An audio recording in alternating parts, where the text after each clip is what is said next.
E é importante que nós saibamos que a doutrina do santuário é muito mais do que datas. Doutrina do santuário é muito mais do que o ritual do santuário em si. Precisamos saber como que a doutrina se relaciona com o papel do santuário no plano da redenção como um todo. Hoje nós vamos falar sobre a mensagem do santuário celestial. Eu dividi essa palestra em duas partes, porque o meu tempo hoje de manhã está dividido em duas partes também. É uma palestra só.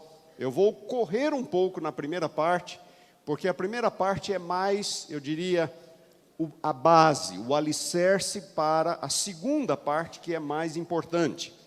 Não que esta primeira não seja importante, é o fundamento.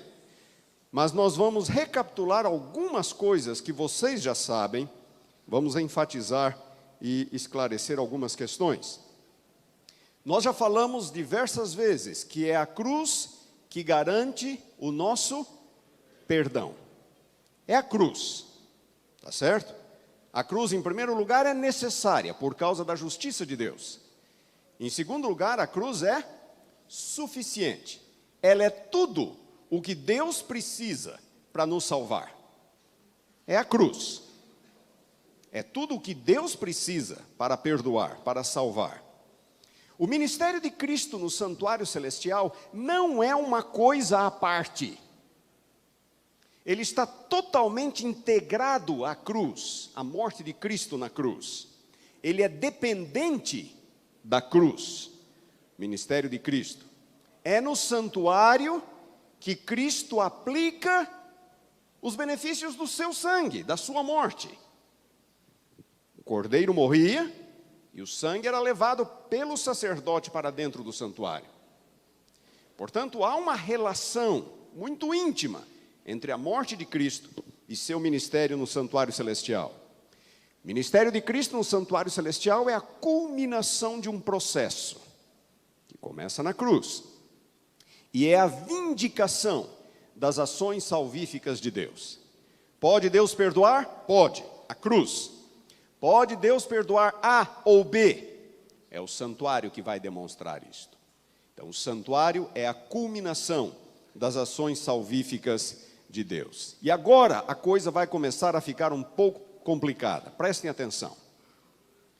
Muitos adventistas do sétimo dia, por longa data, fizeram uma distinção inaceitável entre a cruz e o santuário,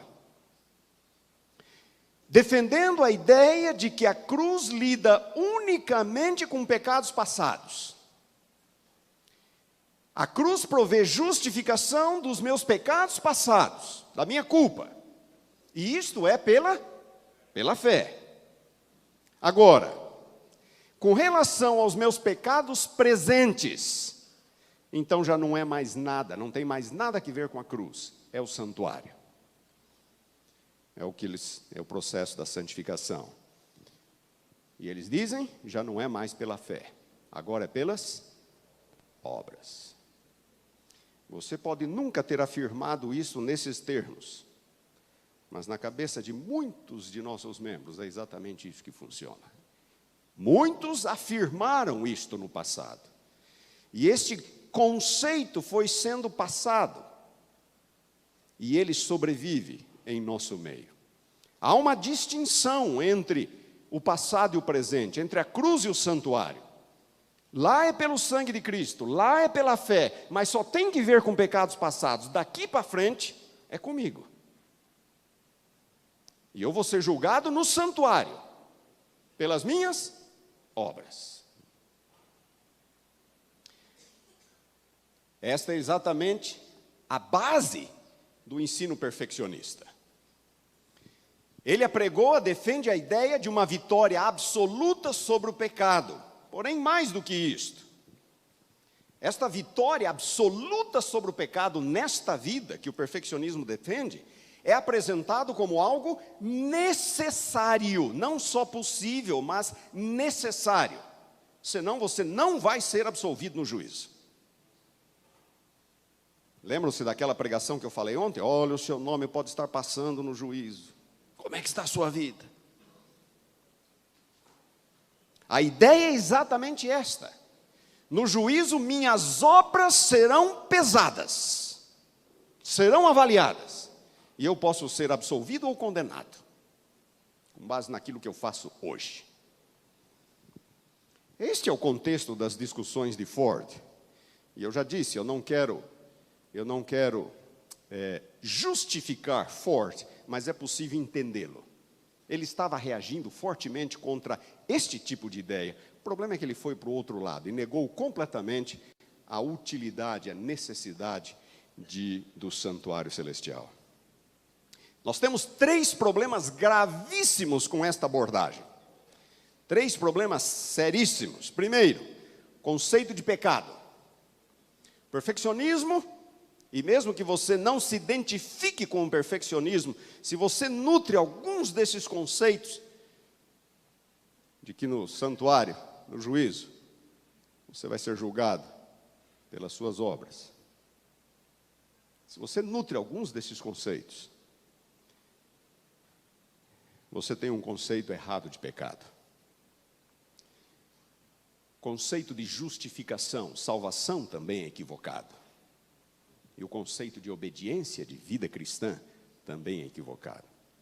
Irmãos, eu sou duro quando eu lido com perfeccionismo. Os que já foram alunos meus me conhecem. Eu não economizo palavras. Perfeccionismo é uma heresia adventista do 7º dia. Não é oficial, mas ela está aí. Reinou de modo soberano na primeira metade do século XX, depois do falecimento da irmã White, especialmente. Mas ainda sobrevive. Muda tudo. Muda o conceito de pecado, muda o conceito de justificação e muda o conceito de obediência. Conceito de pecado. Para os perfeccionistas, pecado é um ato. Eles definem pecado como sendo transgressão da lei.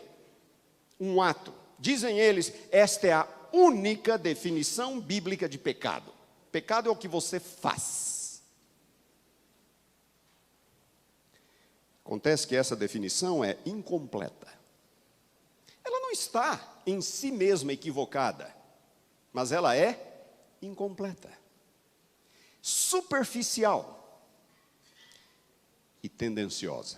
Da forma como os perfeccionistas usam essa definição, ela é tendenciosa. Na verdade, esta é uma definição pelagiana. Pelágio foi um monge britânico do início dos primeiros séculos da era cristã, que defendia, notem só as ideias dele, cada um de nós nasce com a mesma natureza de Adão antes da queda. Notem só. Portanto, não existe dentro de nós uma natureza pecaminosa. Nós nascemos com a mesma natureza de Adão. O pecado de Adão afetou única e exclusivamente a ele mesmo. Ele não legou nada para os seus descendentes.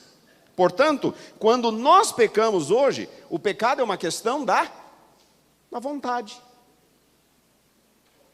Não, é uma questão da vontade. Não uma questão da natureza, é uma questão da vontade humana.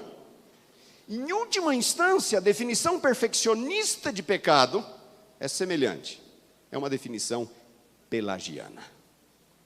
Pelágio foi excomungado como herege pela igreja.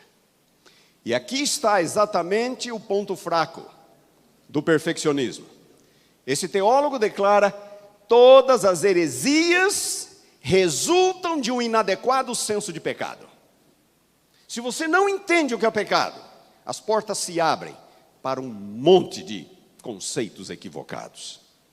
Alguns resultados inevitáveis deste conceito perfeccionista de pecado, o pecado como um ato somente, banaliza o ideal divino da perfeição. Se o pecado é um ato, o que é ser perfeito? O que é ser perfeito? É ter uma obediência formal, é parecer perfeito. É um estilo de vida ditado por atos externos. Se pecado é meramente um ato, então você corrige os seus atos e está tudo bem. Algo externo. promove uma religião farisaica. Os fariseus seriam os melhores homens do mundo, de acordo com a visão perfeccionista. Promove a arrogância humana. Ó Deus, graças te dou, porque não sou como os demais homens. Espírito acusador. Eu sou melhor, por que você não está fazendo isso? Por que você não é vegetariano? Por que você não tem o regime do Éden? Por que você... Vocês já perceberam que os perfeccionistas, que se dizem mais santos, são os maiores acusadores em nossas igrejas? Já perceberam isso? Complexo de superioridade. Eu sou melhor do que você. Eu sou melhor do que você. Notem, o que um conceito equivocado de pecado provoca uma religião farisaica. Dentre todos os religiosos de Israel, a quem foi que Jesus mais criticou? A Bíblia fala de outras definições de pecado. É por isso que eu disse que pecado como um ato é bíblico, mas não é tudo. A Bíblia apresenta diversas outras definições de pecado. Pecado também é uma omissão. Tiago fala, aquele que sabe o que deve fazer o bem e não o faz, nisso está pecando. Você não precisa fazer algo para pecar. Você pode pecar não fazendo. Pecado também pode ser uma atitude. Jesus, porém, conhecendo-lhes os pensamentos, disse: por que cogitais o mal em vosso coração?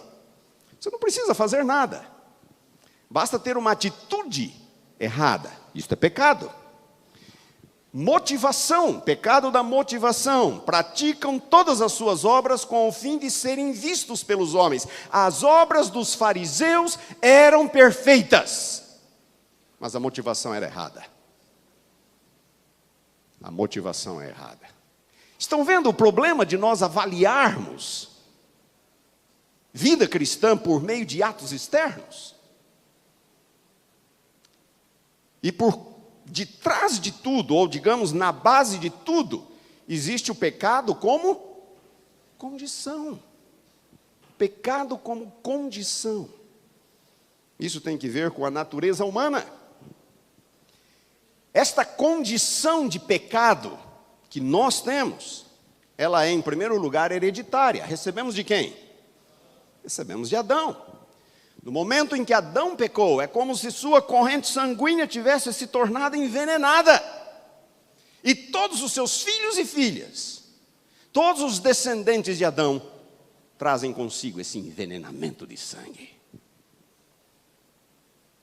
Pela desobediência de um só homem, muitos se tornaram pecadores. Éramos, por natureza, filhos da ira. Por natureza, o homem natural não aceita as coisas do Espírito de Deus. O pecado que habita em mim, diz Paulo, na minha carne, é a lei do pecado, é a força do pecado que está em nós. O pendor da carne, a inclinação natural da carne é contra Deus. É algo profundo, está no DNA humano, é hereditário. Nós pecamos porque... Nós nos tornamos pecadores porque pecamos ou pecamos porque somos pecadores? Quando eu entendo como é a nossa natureza, não nos surpreende que nós pecamos. Temos um coração, uma natureza, é a concupiscência da carne. Notem que todos esses versículos vêm de Paulo. Paulo foi o teólogo que mais entendeu sobre salvação. Por quê? Porque ele foi o teólogo bíblico que mais entendeu sobre pecado. Se nascemos sem uma natureza pecaminosa, como explicar a universalidade do pecado? Se o pecado não é hereditário, por que todos são pecadores? Explique para mim. Senhora White diz: cada cristão será assaltado pelos encantamentos do mundo. E o que mais? Os clamores da sua natureza carnal. Quem é que será assaltado por isso? O cristão. Preste atenção. Cada cristão será assaltado, será tentado de três formas: os encantamentos do mundo, os clamores da natureza carnal e as tentações diretas de Satanás. Eu costumo ilustrar qual é a tendência dos recém-nascidos. Todos nós conhecemos. É o egoísmo, não é? Quer tudo para si, do seu jeito, no seu tempo, na hora.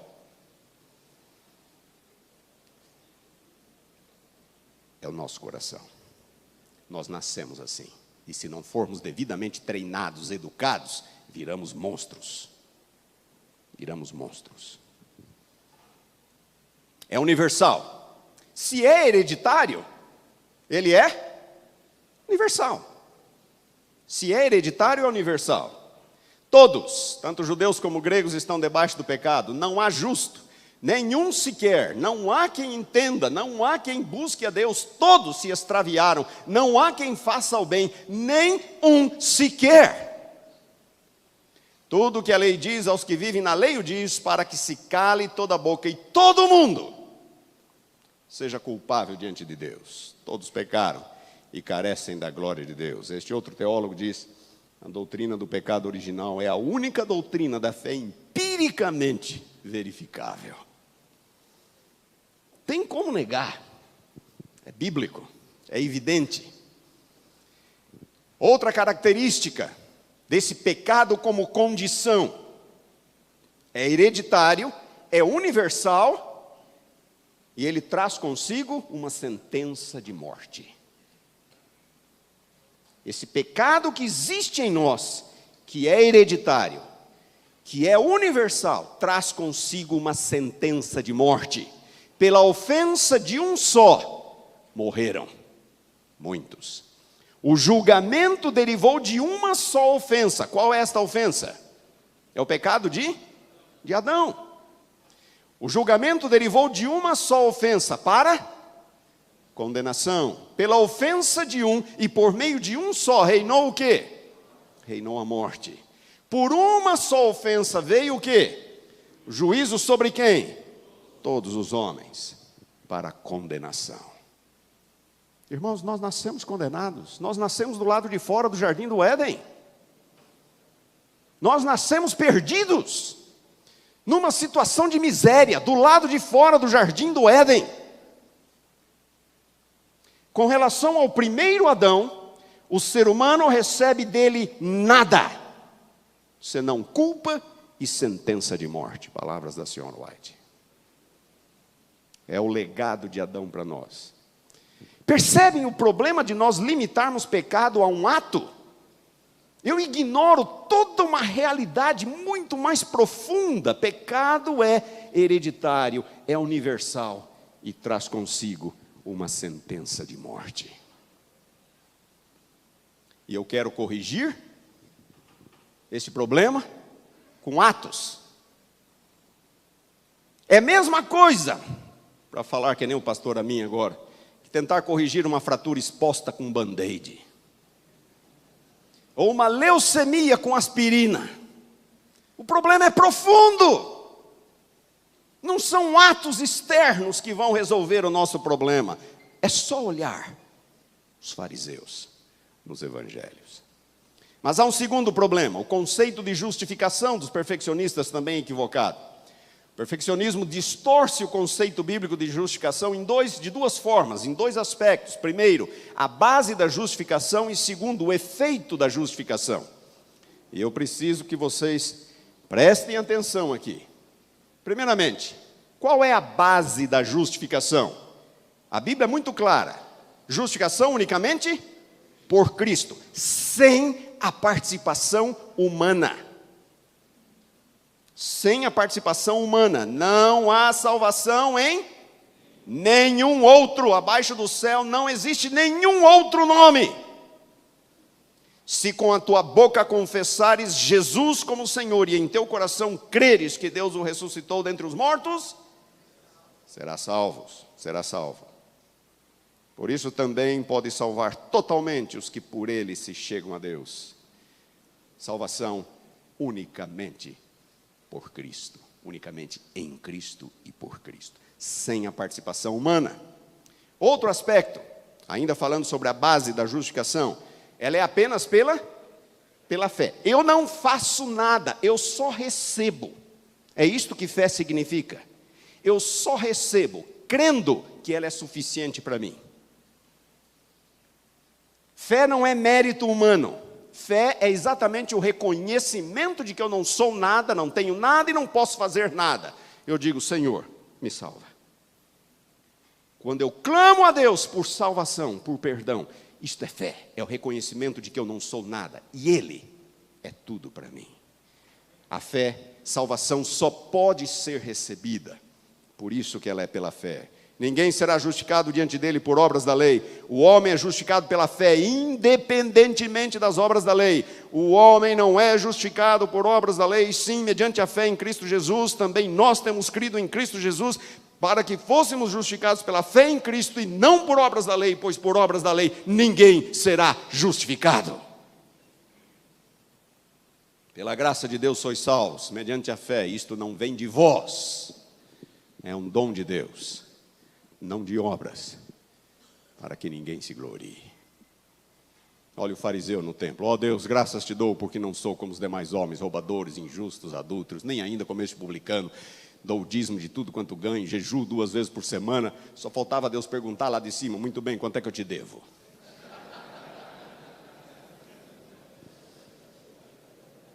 Não de obras, para que ninguém se glorie. Apenas pela fé, salvação só pode ser recebida. E agora um outro ponto, que alguns de nós, especialmente os perfeccionistas, se esquecem, parecem não ver na Bíblia. Salvação é somente pela fé e é sempre pela fé. Não há um momento da vida cristã em que a fé termina o seu papel e a partir de agora é obras. Não, não é isso que a Bíblia diz. Começa pela fé e é pela fé até o final. Não anulo a graça de Deus, pois se a justiça é mediante a lei, segue-se que Cristo morreu em vão. Então notem, se em algum momento eu tenho que substituir a fé pelas obras, pela obediência à lei, então eu estou com isso anulando a graça de Cristo. Não há parceria entre fé e obras, se o assunto é justificação. Ó Gálatas insensatos! Quem vos fascinou a vós outros, ante cujos olhos foi Jesus Cristo exposto como crucificado? Eles começaram bem. Eles começaram crendo em Jesus. Quero apenas saber isto de vós: recebestes o Espírito pelas obras da lei ou pela pregação da fé? Foi Paulo que os evangelizara. Claro que foi pela pregação da fé. E agora ele termina então: sois assim insensatos, que tendo começado do jeito certo, estejais agora vos aperfeiçoando na carne, esforço humano, obediência. É sempre pela fé, sempre, do começo ao fim. Se fosse promulgada uma lei que pudesse dar vida, diz Paulo, a justiça seria procedente de onde? Da lei. Por que Cristo morreu? Cristo não precisaria ter morrido. Se existe poder salvífico na lei, Cristo não precisaria ter morrido. Teria sido muito mais fácil para Deus. A justiça seria procedente da lei. A morte de Cristo é um testemunho poderoso de que o esforço humano não pode ajudar. De Cristo vos desligastes, vós que procurais justificar-vos na lei, da graça decaístes. Em algum momento da vida, se eu passo a depender da minha obediência, da lei para a minha salvação, para Paulo isso significava só uma coisa: você volta ao estado de perdido. Você se desliga de Cristo, você decai da graça. Salvação é somente pela fé, e é sempre pela fé, do começo ao fim. Vamos falar um pouquinho agora sobre o efeito da justificação. Alguns desses conceitos são claros, nós conhecemos, mas em algum momento alguns de nós, se não muitos de nós, se perdem um pouco. Vamos falar sobre o efeito da justificação, e eu vou usar aqui uma linguagem técnica. às vezes se fala em justificação objetiva. Justificação objetiva é um decreto da parte de Deus. Deus simplesmente diz: você está justificado. É declarar justo. Isto é o que significa justificação objetiva. Deus apenas nos declara justos. É como um juiz fala: você é inocente, pode ir, está livre para ir. Quem crê no Filho, tem a vida. Você creu em Cristo? A vida eterna começa para você. Justificados, pois, mediante a fé, temos paz com Deus. Quando é que eu estou em paz com Deus? No momento em que eu sou justificado. É uma declaração de Deus me justificando. Justificação objetiva. Nenhuma condenação há para os que estão em Cristo Jesus. Você creu em Cristo, você está em Cristo, você está justificado. Isso é uma declaração, isso é justificação objetiva. Mas existe também um segundo aspecto da justificação, que é a justificação subjetiva. Se na objetiva nós somos declarados justos, na subjetiva nós somos tornados justos. Então, a justificação objetiva ocorre fora de nós. Deus simplesmente fala: você está perdoado, você está justificado. Ocorre fora de nós, a objetiva. A subjetiva ocorre onde? Dentro de nós. Nós somos tornados justos. É a figura bíblica do quê? Do novo nascimento. Nós somos feitos o quê? Novas criaturas, participantes da natureza divina. É o poder do Espírito agora atuando dentro de nós. Ambos os aspectos são bíblicos. Mas aqui precisamos fazer uma pausa. Ambas as questões são bíblicas. Os perfeccionistas gostam de enfatizar esta segunda. E eles praticamente ignoram a primeira. Eles colocam ênfase aqui. Não, se você nasceu de novo, você vai ser perfeito. Se você nasceu de novo, se você é uma nova criatura, você vai ser perfeito. É aqui que eles põem a sua ênfase. Agora notem, eu não posso enfatizar isso aqui ao ponto de comprometer a glorificação. Até que ponto eu sou transformado quando eu entrego o coração a Jesus? Eu fui batizado com 11 anos de idade.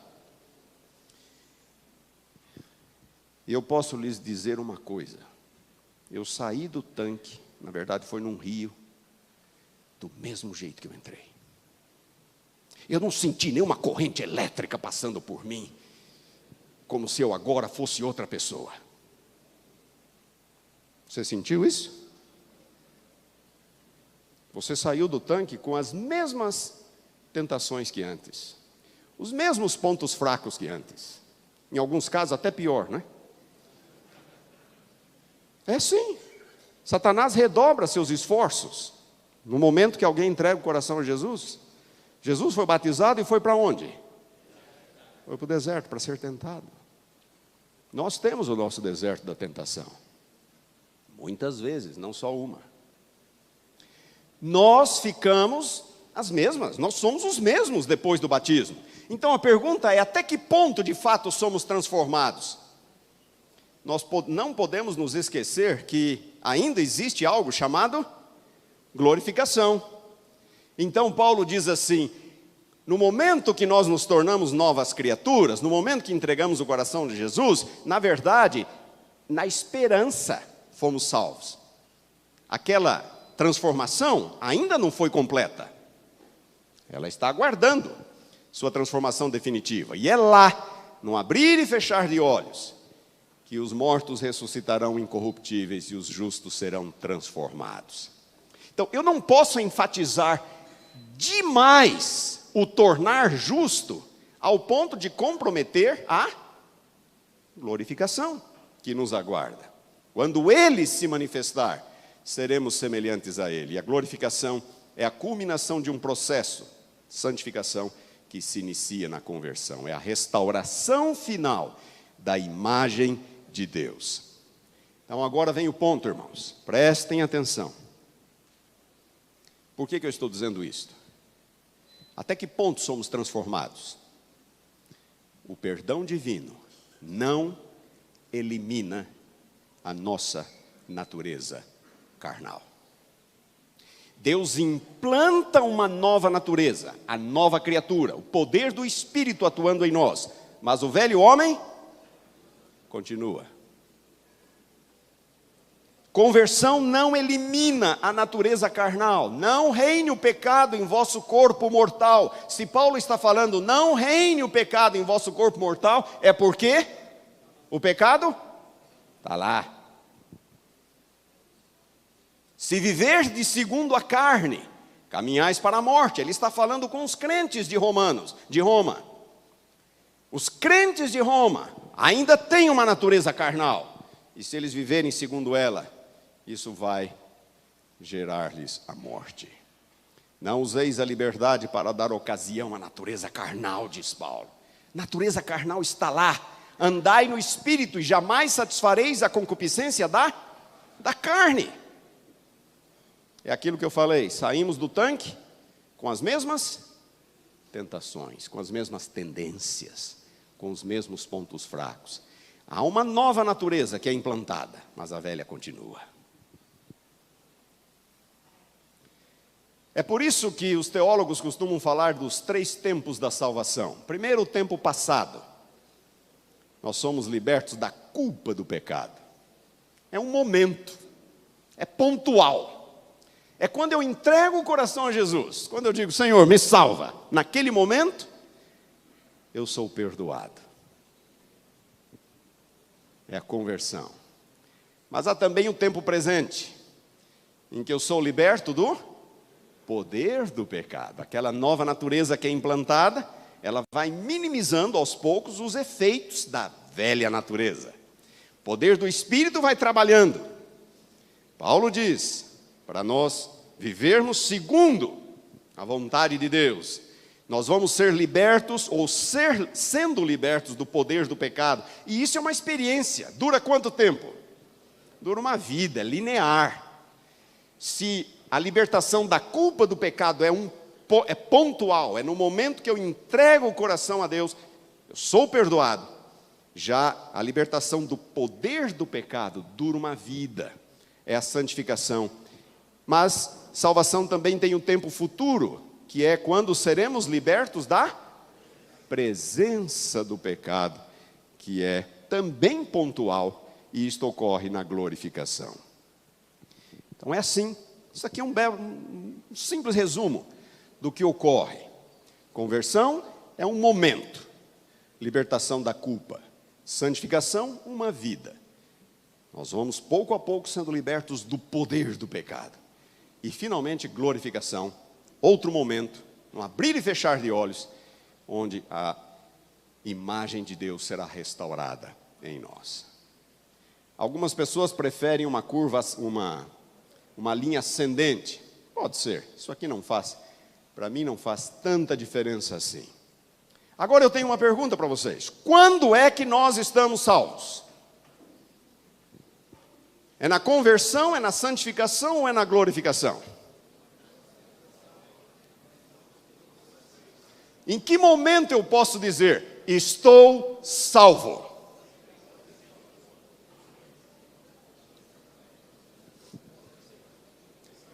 Nós estamos salvos no momento da conversão. Este filho meu estava morto e reviveu, perdido e foi achado. Hoje veio salvação a esta casa. Na verdade te digo, hoje estarás comigo no paraíso. Crê no Senhor Jesus e serás salvo, tu e tua casa. Em que momento vem a salvação? No momento em que eu entrego o coração a Jesus. Irmãos, Deus não está aqui para brincadeira. A cruz não é um faz de conta. É no momento que eu entrego o coração a Jesus que eu estou salvo. Agora, prestem atenção, por favor.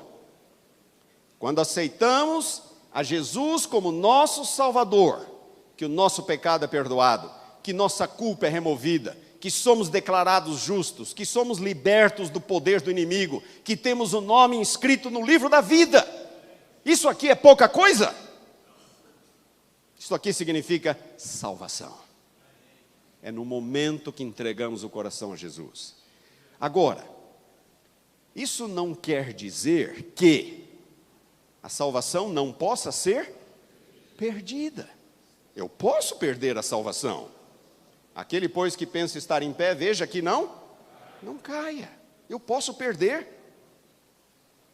Outra coisa, isso também não significa que a santificação não seja importante. Santificação é importante. Seguir a santificação, sem a qual ninguém verá o Senhor.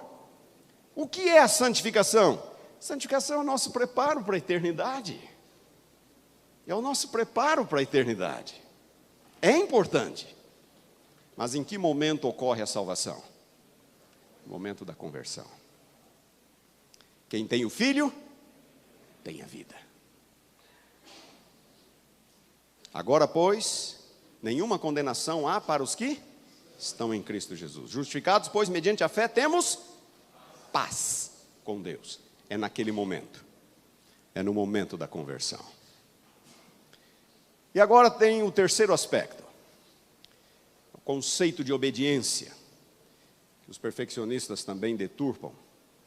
Ao distorcer os conceitos de pecado e salvação, o perfeccionismo defende a possibilidade, eu já enfatizei, a necessidade de uma perfeição moral nesta vida. O problema, além do fato em si, é que eles dizem que esta perfeição é obtida pelo esforço humano. A cruz resolve o problema passado, de hoje em diante é você. É pelo esforço humano. E você tem que ser perfeito. Se você não for perfeito, você não vai ser absolvido no juízo. Ao fazer isso, o perfeccionismo limita a importância da cruz. Tira da cruz quase todo o seu significado. É por isso que Paulo fala, no momento que você introduz obras na equação, você decai da graça. Cristo morreu em vão para você. Eu estou dizendo que a cruz não é suficiente, que eu preciso de algo mais. E também, esse conceito esvazia o significado do ministério de Cristo no santuário celestial. Se for assim, do jeito que eles dizem, o que Jesus está fazendo, ou o que Ele vai fazer no dia do juízo? Sabem o que Jesus vai fazer? Jesus simplesmente vai contar os méritos. Ele está lá só para isso. Porque se é, de agora em diante, pelo meu esforço, então Ele vai falar, obediência 1, obediência 2, aqui você obedeceu, aqui você obedeceu, aqui você obedeceu. Julgamento se limita a uma contagem de pontos. Quantos pontos você tem? Qual é o balanço da sua vida? Julgamento, para muitas pessoas, o julgamento é isto. Eu tenho 1 minuto, deixa eu avançar. Eu quero introduzir agora um estudo de Romanos capítulo 7, versículo 14, a Romanos 8, 39. Eu estou dentro desta terceira parte, o conceito de obediência, ou de vida cristã. Vocês conhecem esta passagem, onde Paulo fala, eu quero fazer o bem, mas não consigo, quando eu consigo, eu caio, e ele vai e vem, e chega ao ponto que ele diz, miserável homem que sou, quem me livrará do corpo desta morte? Vocês conhecem a passagem. Existe uma pergunta que há muito é feita. Quem é o eu da passagem? Quem é o eu? Eu quero, mas não consigo. Eu luto, mas eu caio. Eu vou, eu caio. Quem é o eu? Miserável homem que sou. É o Paulo, ou o crente, antes da conversão? No caso, seria a pessoa irregenerada? Ou é o Paulo, o crente, depois da conversão? No caso, seria a descrição do cristão regenerado. Quem é o eu da passagem? É o cristão regenerado ou é o cristão irregenerado? Os pais da igreja, os pais gregos, depois de Orígenes, diziam, não pode ser Paulo, de jeito nenhum, não pode ser o crente, porque ali ele se descreve a si mesmo como sendo escravo do pecado, não pode ser Paulo. Já Agostinho e todos os pais ocidentais, inclusive os reformadores, Lutero, Calvino, diziam: é o crente. Não pode ser o não crente. É o crente. Por quê? Porque ele diz ali que ele ama a lei de Deus. Ele quer fazer, ele quer obedecer, quer fazer o que a lei diz. Só pode ser o crente. É a pessoa regenerada ou é a pessoa irregenerada? Acontece que existe uma questão mais importante que tem sido negligenciada. E esta questão é: qual é o tipo de pecado que está sendo descrito na passagem?